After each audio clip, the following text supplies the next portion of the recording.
Hello everyone, तपाईहरु सबैजना happy new year है। हामी चाहिँ यहाँनिर आज न्यू इयर मनाउँदैछौँ है। न्यू इयरको पार्टी छ हाम्रो घरमा चाहिँ। यो चाहिँ पोर्क बन्दैछ यहाँनिर। अनि यो चाहिँ जाते कलेजो है। अनि अब अरू कुराहरू पनि बन्दैछ। आज हाम्रोमा सेल अनि त्यसपछि तरकारीहरू अझै बन्न बाँकी नै छ है। तपाईहरुकोमा न्यू इयर कस्तो हुँदैछ? हाम्रोमा चाहिँ एकदम आज भव्य न्यू इयर मनाउँदैछौँ। अब किनभने बाहिर गयो भने मेट्रोहरू बसहरू चल्दैन 10 बजीदेखि। सो त्यही भएर हामी चाहिँ आज घरैमा न्यू इयर मनाउँदैछौँ।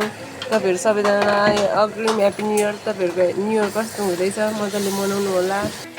यो चाहिँ हाम्रो रोटी है, अब बनाउनु बाँकी छ।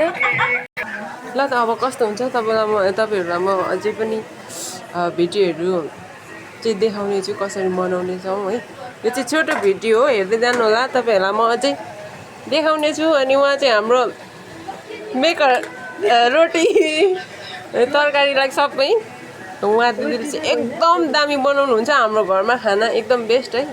हामी उहाँ दिदीको हातको खानाहरू रेगुलर खान्छौँ, मिस गर्छौँ है कहीँ गयो भने पनि। उहाँ दिदी चाहिँ हाम्रो घरको आमा, मम्मीको तिर्सना मेट्ने हाम्रो दिदी उहाँ हुनुहुन्छ है।